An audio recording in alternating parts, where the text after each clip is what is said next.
आज के त्योहार के रक्षाबंधन की आप सबको और आपके माध्यम से पूरे प्रदेश और देशवासियों को रक्षाबंधन के त्योहार की बहुत बहुत बधाई और शुभकामनाएं देना चाहता हूं। धरती पर और दुनिया में ऐसा त्योहार भारत और भारतवासी ही दुनिया में मनाते हैं। इस दिन जहां रक्षाबंधन के दिन राखी पहनाते हैं, बहनें हमारी राखी पहनाती हैं, वहीं संकल्प भाई लेता है उनकी रक्षा के लिए, उनके तरक्की के लिए, खुशहाली के लिए संकल्प। हम समाजवादी लोग मिलकर के रक्षाबंधन में संकल्प लेते हैं और कल भी ये बात रखी थी हम लोगों ने कि भविष्य में माताओं बहनों के सम्मान के लिए और उनके सुरक्षा के लिए हम लोग संकल्प लेते हैं और आने वाले समय में समाजवादी सरकार बना करके उनके सम्मान और सुरक्षा की पूरी रखवाली करने का काम हम सब लोग मिलकर के करेंगे। आज महत्वपूर्ण दिवस इसलिए भी है कि कल मैं जेपीएनआईसी पे आपसे बात करना चाह रहा था, लेकिन कल क्योंकि कार्यक्रम दूसरे तरह का था इसलिए बातचीत आपसे नहीं हो पाई। बीजेपी ने अपने ही बीजेपी के जेपी भेज दिया, बीजेपी ने जेपी भेज दिया है और उनका बस चले बीजेपी के लोगों का तो बीजेपी भेज दें। ये जो आप जेपीएनआईसी देख रहे हैं, हमारे जो सीनियर पत्रकार होंगे वो जानते होंगे कि नेताजी और उस समय के बहुत सीनियर समाजवादी लोग उस कार्यक्रम में मौजूद थे जब शिलान्यास हुआ था, और किसी कारणवश सरकार जाने के बाद वो नहीं बन पाया। उन्हें जब समाजवादी सरकार आई तो उसका काम शुरू किया गया और उस समय जो सपना देखा था, उस समय जो लीडर्स ने कहा था कि जयप्रकाश जी के योगदान को और जयप्रकाश जी से जो लोग एसोसिएट करते हैं अपने आप को, उसका जो बिल्डिंग बने वो कम से कम एक मैसेज दे, और उन्होंने युवाओं को जगाने का काम किया था और किस समय पर संपूर्ण क्रांति का आह्वान किया था और उनकी संपूर्ण क्रांति ने देश की राजनीति में बदलाव लाने का काम किया। वो जो भी परिस्थितियां थी राजनीतिक, उससे आगे हम लोग चल करके, और जेपीएनआईसी जब बना तो कोशिश की गई कि वन ऑफ द बेस्ट जगह बने, बिल्डिंग बने आर्किटेक्चरली और फंक्शन में भी, जो जनता को सुविधा दे। और 18 एकड़ 20 एकड़ से ज्यादा एरिया में ये बिल्डिंग बनी है और जनता के पैसे से बनी। सवाल ये नहीं है कि किसके नाम पर किस सरकार ने बनाई, यही तो आरोप हम लोगों पर था। और याद कीजिए वो दिन जब इनके मंत्री जाते थे और चेक करते थे कि क्या भ्रष्टाचार हुआ है कि नहीं हुआ है। और कारण क्या है कि निजी हाथों में दे रहे हैं। जयप्रकाश जी, जिनका नाम भारतीय जनता पार्टी ने अपने गठन के समय पर नाम इस्तेमाल किया था, क्योंकि भारतीय जनता पार्टी के पास कोई अपना सोशल लीडर नहीं था। पार्टी के गठन के समय पर उन्हें यह मैसेज देना था कि वो समाजवादी विचारधारा पर अपनी पार्टी को चलाएंगे। इसलिए गठन के दिन, जिस समय उनके पहले प्रदेश अध्यक्ष भारतीय जनता पार्टी के बने, उस समय जयप्रकाश जी की तस्वीर लगा करके उन्होंने अपने पार्टी का अधिवेशन किया था। उस विषय में मैं नहीं जानना चाहता हूं कि उसमें सबसे ज्यादा खर्चा किसने दिया था। वो डॉक्यूमेंटेड है कि किसने सबसे ज्यादा उस अधिवेशन के लिए चंदा दिया था। जो पी से पाकिस्तान की बात करते हैं, कहीं ना कहीं उससे तार जुड़े थे उनके गठन के समय सबसे ज्यादा पैसा दिया था। बात इतनी सी है कि इनके पास कोई समाजवादी नेता नहीं था। समाजवादी विचारधारा पर चलने के लिए भारतीय जनता पार्टी ने जब संकल्प लिया था तो जयप्रकाश जी की तस्वीर उन्होंने लगाई थी। उन्हीं के नाम पर समाजवादी नेताजी हम सब लोगों ने जेपीएनआईसी बनाया और बहुत अपने आप में सिग्नेचर बिल्डिंग बनी। ये चाहते तो वो काम पूरा हो जाता, लेकिन 10 साल में भी काम पूरा नहीं किया सरकार ने। काम पूरा करना तो दूर, जो ठेकेदार थे उनको पूरा पेमेंट किया गया है, पूरा पेमेंट हुआ है उनको। न केवल मुख्य ठेकेदार का पेमेंट हुआ है, बल्कि और जिन लोगों ने ठेकेदारी की, काम पूरा हुआ है कि नहीं हुआ है, उसकी जांच हुई है कि नहीं हुई है। जो काम का भुगतान हुआ है, वो काम पूरा हुआ कि नहीं हुआ, उनसे लिखवा लिया गया है कि हमने काम पूरा किया और भविष्य में हम कोर्ट में नहीं जाएंगे, ना आपके खिलाफ जांच की कोई दरखास्त देंगे। तो सोचिए, जब आरोप ये लग रहा था कि इस बिल्डिंग पर न जाने क्या भ्रष्टाचार हुआ, वही मुख्यमंत्री जी जिन्होंने ये कहा कि आप जाते समय देख सकते हैं कि लाल बिल्डिंग दिखाई देती है, और लोहिया इंस्टीट्यूट में जो भाषण दिया था वो आपको याद होगा, उन्हें भ्रष्टाचार को लेकर के क्या कहा। और फिर अगर कोई कमी थी, किसी कारण कोई करप्शन हुआ था, तो 10 साल तक क्या जांच करते रहे ये लोग।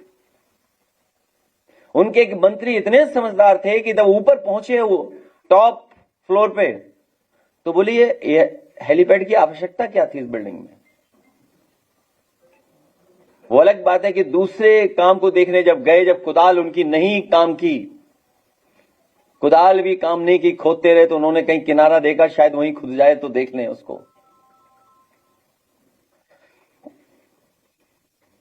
और आरोप इसलिए लगाते हैं क्योंकि ये जनता की पैसे से बनी हुई संपत्ति को बेचना चाहते हैं और अपने लोगों को देना चाहते हैं। किसान बाजार, वहां भी अगर समाजवादी सरकार में जो बना था किसानों को रुकने के लिए, किसानों को उनको सुविधा देने के लिए, अगर वो सामान लेकर के आए, अगर कोई चीज लेकर के आए और बाजार में न बिके और कुछ दिन रहना पड़े, तो वो अपना सामान कहां रखेंगे। तो इसलिए किसानों के लिए उस किसान बाजार में एक बहुत शानदार जगह बनाई गई थी, लेकिन इनकी नजर पड़ी अपने स्वजाति साथी को, वो होटल के रूप में वो भी बेच दिया। जो आप सही पद से देखते होंगे, एक ऊंची सी लाल बिल्डिंग, वो भी बेच दिया। और प्लासियो मॉल जो बना है वो समाजवादियों की सरकार में बना था। ऐसा मॉल, ऐसा स्थान जहां इतना बाजार एक साथ हो, शायद देश में कहीं ऐसा आपको देखने को नहीं मिलेगा, जो आर्किटेक्चरली और फंक्शनली और लोगों के लिए इतना प्रतिष्ठित और महत्वपूर्ण बाजार बनाकर के समाजवादियों ने दिया। और जब उसको बेचा गया, क्योंकि हो सकता है बंटवारे में कुछ बात न बनी हो, इसलिए आपको याद होगा कि उस समय डिप्टी सीएम जो हैं, उन्होंने पत्र लिखा था कि इसमें भ्रष्टाचार हुआ है। अगर शान अवध प्लासियो मॉल में भ्रष्टाचार हो सकता है, तो आप कल्पना कर सकते हैं कि जो 2 5 स्टार होटल के पीछे कोई इतना बड़ा स्थान हो, लगभग 20 एकड़ की जमीन, और न जाने कितने कमरे हैं उसमें, उसके अंदर Olympic size, world class, all weather heated swimming pool था। पूरे यूपी में शायद हीटेड इंडोर स्विमिंग पूल कहीं नहीं रहा होगा जो ये जेपी नाइसी में समाजवादी सरकार में बना था। न केवल वो, बल्कि ऑडिटोरियम है वहां पर, बल्कि ऑडिटोरियम के साथ साथ, क्योंकि कन्वेंशन अगर बड़े करने, आपको गेट टुगेदर बड़े करने हैं, तो आपके पास कोई बहुत बड़ा स्थान नहीं है। ये 2000 से बड़ी कैपेसिटी का कन्वेंशन सेंटर था। और आर्किटेक्चरली, इंजीनियरिंग के पर्पज से या इंजीनियरिंग के नजर से आप देखेंगे तो शायद ऐसा हॉल कहीं आपको देखने को नहीं मिलता जो जेपी नाइसी में समाजवादी सरकार में बना था। बैडमिंटन है, टेनिस है, स्क्वैश कोर्ट है, जिम था, रेस्टोरेंट था, रूफटॉप रेस्टोरेंट। और जो रूफटॉप बनाया गया था वो कैंटिलीवर है। शायद वनस्पति वाले अगर वहां खड़े हो जाएं तो जमीन नहीं देख सकते, और अगर जमीन देख ली तो वनस्पति वालों को हो सकता है स्पाइन में कहीं दर्द आ जाए या स्पाइन में ठंडक आ जाए। हेलीपैड था, और पार्किंग की बड़ी जगह है जहां पर लगभग कई सौ गाड़ियां खड़ी हो सकती हैं, क्योंकि शहर जब बड़ा हो जाए, अर्बनाइजेशन हो जाए, तो पार्किंग के स्थान कहां है। तो एक सुरक्षित पार्किंग स्पेस क्रिएट किया था। और फिर आरोप कैसे कैसे लगाए। जो आरोप लगाए गए, क्या लगाया गया आरोप। सबसे पहले लगाया गया आरोप कि सत्ता प्रायोजित डकैती का सबसे बड़ा उदाहरण जेपीएनआईसी है। बेचने वाले ये भूल गए, ये लगता शीशे में देख करके कह रहे होंगे। ये जो पहला आरोप लगाया था कि सत्ता प्रायोजित डकैती का सबसे बड़ा उदाहरण जेपीएनआईसी है, शायद ये बात सच हो जाएगी अगर वो शीशे में देख करके कहें तो। 30 साल की लीज पर बेच दिया अब, और बाजार भाव क्या रहा होगा इसका कैलकुलेशन कौन कर सकता है। कोई कैलकुलेशन तो होगा। अगर आज मार्केट में इतनी बड़ी जगह, इतना बड़े स्ट्रक्चर अगर मार्केट में हम उसको लेकर के जाएं, तो जब बाजार भाव तो भी होगा कोई ना कोई। अगर बिल्डअप एरिया जो अगर 10 लाख स्क्वायर फीट है, तो लगभग 6,000 करोड़ की कीमत का बन गया ये। 6,000 करोड़ की चीज,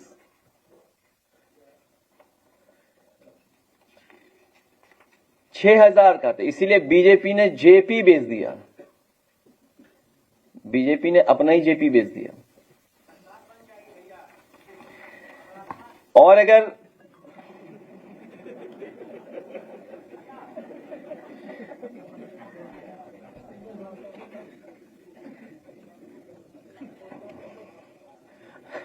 जेपीएनआईसी इतना प्रतिष्ठित और एक सिग्नेचर बिल्डिंग जो दूर से देखने में ही लगती है कि ये एक कोई बहुत अच्छी बिल्डिंग बनी हुई है, और उनके नाम को, उनके काम को, और सबसे बड़ी बात है कि सोशलिस्ट मूवमेंट के लोकनायक, ये खलनायक का काम कर रही है सरकार। लोकनायक जयप्रकाश जी के नाम पर समर्पित। और सबसे बड़ा इमोशन ये कि नेताजी और उस समय के सोशलिस्ट लीडर जॉर्ज फर्नांडिस से लेकर के और बड़े महत्वपूर्ण लीडर्स उस समय थे कार्यक्रम में मौजूद थे। शायद मोहन सिंह जी भी रहे होंगे, और भी लोग रहे होंगे, भूषण तिवारी जी भी रहे होंगे। अगर पुरानी न्यूज आप देखेंगे तो वो तमाम समाजवादी नेता जिनके योगदान की वजह से आज समाजवादी पार्टी इतनी मजबूत दिखाई दे रही, इतनी खड़ी हुई अपनी आइडियोलॉजी पर, उन सबके रहते हुए इस बिल्डिंग का शिलान्यास हुआ था। अगर केवल हम पार्किंग का हिसाब किताब लगा दें, अगर पार्किंग का ही हिसाब लगा दें, जो पार्किंग है उसमें जो बिल्डिंग तो बनी हुई है, पार्किंग जो स्पेस है वो 500 गाड़ियों से ज्यादा का है, लेकिन उसके सराउंडिंग में जो ओपन स्पेस है, जो ओपन स्पेस में जो पार्किंग हो सकती है, तो बड़ी संख्या में पार्किंग हो सकती है। और अगर केवल पार्किंग का हिसाब लगा लें हम, तो पार्किंग में भी ये पैसा कमाना चाहते रहे होंगे। अब सबसे महंगी पार्किंग कहां है, अभी कितना ले रहे हैं पैसा पार्किंग का, कितने है एयरपोर्ट पे सोचिए आप। बता रहे हैं कि 660 रुपए लेते हैं पूरी ओवरनाइट। हाँ, वो घंटे के पैसा बन ही जाएगा। तो अगर 1200 गाड़ियां पार्क हों और 660 रुपए लिया जाए तो कितना हो गया, प्रतिदिन हिसाब किताब लगाइए कितना हो गया, सोचिए आप। और अगर यही हम लगा लें हिसाब किताब पूरे 30 साल का, तो उतना ही के हो गया, जितना कितने पैसा हो गया, 867 करोड़, 867 करोड़ रुपए। बताइए आप, केवल पार्किंग से बना लोगे पैसा। सोचिए अगर पार्किंग का ही पैसा हम हिसाब किताब लगा लें 30 साल का, तो इस बिल्डिंग के आसपास कितनी पार्किंग का पैसा कमाया जाएगा। पार्किंग ही नहीं है आपके पास, पार्किंग स्पेस नहीं है। और 2 5 स्टार होटल के पीछे की बिल्डिंग की कीमत का अंदाजा नहीं लगाया जा सकता है। और कितने रुपए में दे दिया इन्होंने, केवल एक नहीं बेचा इन्होंने, ये तो जेपीएनआईसी बेच दिया मान लीजिए, शान अवध बेचा था। इससे ज्यादा प्राइम लैंड है वो, इससे ज्यादा महत्वपूर्ण जगह बनी हुई है वो। जेपीएनआईसी बेचा 831 करोड़ का, शान अवध बेचा 428 करोड़ रुपए का बेच दिया उन्होंने, और उसमें तो चिट्ठी लिखी गई थी। और जब इन्हें वो नहीं मिला तो इन्होंने जनरेशन पार्क के भी पार्क बेच दिए। बताइए आप, जनरेशन मिस पार्क के अंदर कॉमर्शियल एक्टिविटी भी अपने लोगों को दे दी, न केवल एक्टिविटी जो हो रही है वो दे दी प्राइवेट हाथों में, पार्क में जाने के लिए पैसा लगने लगा, और जो गरीबों के लिए बने थे कि यहां पर गरीब लोग अपनी शादी विवाह करा पाएंगे कम पैसे में, वो भी इन्होंने प्राइवेट हाथों में और अपने लोगों को दे दिया। आगरा लखनऊ एक्सप्रेसवे, उसका भी टोल प्राइवेट हाथों में दे दिया अपने। जो रीकारपेटिंग होनी थी, सुना है कि रीकारपेटिंग ऐसी की कि मंत्री जी का विभाग ही छिन गया। और आखिर क्यों छिना विभाग? कोई तो कारण रहा होगा कि वो विभाग क्यों छिना। कोई ना कोई भ्रष्टाचार की बात तो रही होगी ना। तो केवल सवाल इतना भी बनता है कि जो जनता के पैसे का लाभ आखिरकार किसको दे रहे हैं। अगर दिल्ली वाला बड़ा इंजन बड़ी चीजें बेच रहा है तो यूपी का छोटा इंजन छोटी चीजें बेच रहा है।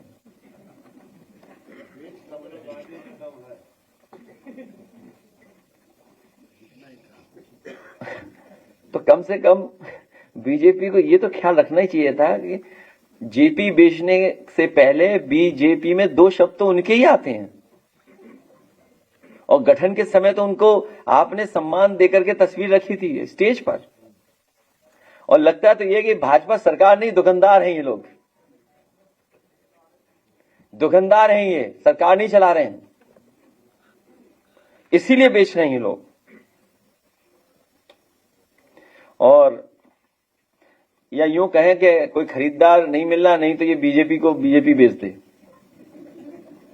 बदनामी के डर से, नहीं तो बीजेपी को बेच देंगे लोग।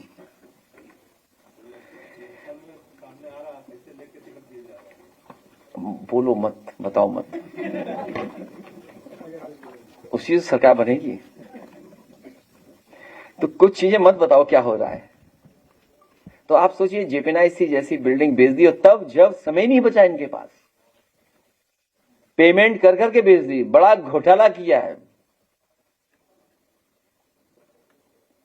खैर, तो समय आने पर जिन अधिकारियों ने ये बड़ा भ्रष्टाचार किया है उनकी जांच होगी। और जांच इसलिए भी जरूरी है कि जो अधिकारी शामिल हैं वो कभी सीडीओ गोरखपुर थे, कोई सीडीओ गोरखपुर रहा हो और सीधा एलडीए का चार्ज मिल गया हो। पूरे प्रकरण की जांच होगी, न केवल जांच होगी बल्कि पेमेंट भी किया गया है, कई 100 करोड़ का पेमेंट, वो जांच का विषय में आएगा।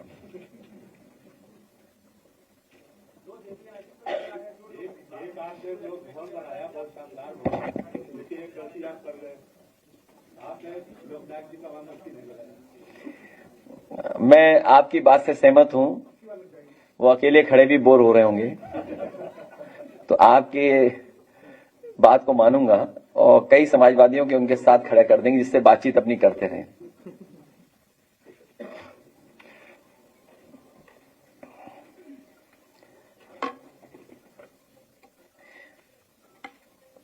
आप क्या पूछना चाहे पूछ सकते हैं।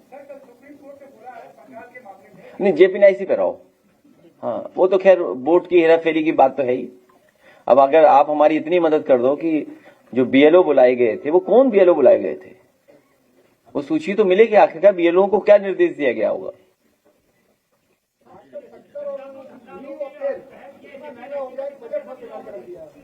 ये भाई, जब आप कारोबारी लोगों से मिल जाएंगे, कारोबारियों के साथ मिलकर के फैसला करेंगे आप, और मुनाफे कैसे जाए उन तक, मुनाफा कैसे ज्यादा पहुंचे। जब सरकार की नीयत ये हो जाएगी तो फिर गरीब की जेब से पैसा निकाल करके अमीरों को भरा जा रहा है, उनकी तिजोरियां भरी जा रही हैं। भारतीय जनता पार्टी केवल गरीबों का पैसा छीन करके अमीरों की तिजोरी भरने में काम कर रही है। 77 वाला कांड हो गया, 3 रुपए किलो शक्कर थी, आज वो 12 रुपए पहुंच गई थी, आज वो 70 रुपए पहुंच गई है। जीएसटी एनआईटी के अलावा जो नेशनल मार्ग पार्क बेचा है, दूसरे वो प्लास्टिक बेचा है, तो उसकी क्या देखिए, स्वतंत्रता सेनानियों से भी इनको चिढ़ है, सुरंगी लोगों को, अंडरग्राउंड लोगों को, अनरजिस्टर्ड लोगों को।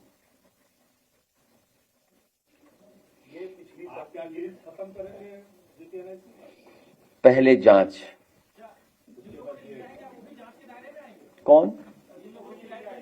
और जो न्यूज नहीं चला रहे वो भी जांच के दायरे में आएंगे।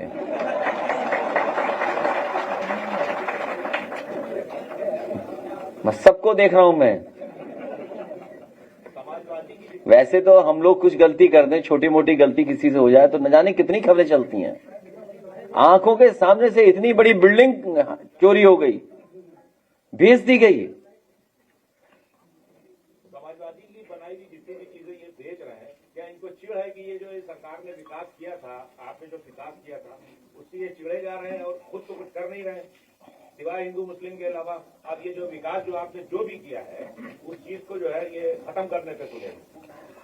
विकास से लोगों का जीवन बदलता है, और अगर अर्बनाइजेशन हो तो जीवन शैली में मदद मिलती, जीवन शैली बदल जाती है। सोचिए, समाजवादियों ने लोहिया पार्क बनाया, एक लंग्स है सिटी के लिए, जनरेशन पार्क बने, पेड़ लगे वहां पर, क्वालिटी ऑफ प्लांटेशन है, क्योंकि इन्हें मुनाफा अपने लोगों को पहुंचाना है, दूसरे का काम खत्म करना है, बर्बाद करना है, इसीलिए बेच रहे हैं और अपने लोगों को लाभ देने के लिए पहुंच रहे हैं। आप देखिए, मंडी का जो होटल बना है, नाम तो मुझे याद नहीं है, हाँ, दयाल पैराडाइज, गेटवे पैराडाइज, जो भी, एनीवे, आप सोचिए क्या किसान बाजार था वो। आपका बस स्टैंड उसके बाद एलडीए ने बनाया था, वो भी बेच दिया इन्होंने। और देखिए, मॉडल है इनके मॉडल जेब भरने वाले हैं। आप कोई मॉडल इनका उठा करके देख लीजिए, सब जेब भरने का है। उनके लोगों को कैसे ज्यादा से ज्यादा लाभ पहुंचाए और जनता का पैसा कैसे बर्बाद हो, उस दिशा में काम कर रहे हैं। अभी एक सड़क जो बनी सबसे बड़ी, उसमें दरार पड़ गई, जाने कितनी जगह मिट्टी ढह गई। गंगा एक्सप्रेस वे बताइए, वो भी ढह रहा है। बुंदेलखंड तो प्रधानमंत्री जी के जाने के बाद ही ढह गया था। आपका लखनऊ कानपुर एक्सप्रेस वे का क्या हाल है, आज भी ठीक नहीं चल रहा। ये तमाम वो मॉडल हैं जिसमें भारतीय जनता पार्टी अपनी जेब भर रही है। टोल कौन ले रहा है, ज्यादा टोल कौन ले रहा है? आप देखिए, समाजवादियों का जो मॉडल था आगरा लखनऊ एक्सप्रेस वे, आज भी खराब नहीं है। इतने 10 साल की मेंटेनेंस भी नहीं कर रहे हैं जिस तरीके से मेंटेनेंस करना चाहिए सड़क का। उसके बावजूद भी सड़क, वो आज इनकी सड़कों से अच्छी सड़क है। इनकी सड़कें देख लीजिए आप, बरसात हुई नहीं कि मिट्टी बह जाती है इनकी। नेपाल में बाढ़ से जो पानी आया है, कई जिले अलर्ट लगाए गए, लेकिन जो सुविधाएं हैं, जो बचाव की लेकिन जब ऐसी आपदा आती है तो उसी समय क्या याद आता है कि यहाँ पे ये कमियां हैं, बचाव राहत करना पहले। दुखद है कि जो नेपाल में हुआ, बड़ी पैमाने पे लोगों की जान गई है। और क्या कारण रहा, कई लोग बता रहे हैं कि अर्थक्वेक आया जिससे टेम्परेरी या आर्टिफिशियल डैम बन गया, बाद में पानी आ गया नीचे, अर्थक्वेक की वजह से कुछ रुकावट आई। एनीवे, वो बात तो अपनी जगह है, लेकिन ऐसी आपदा में सरकारों को तैयार रहना चाहिए।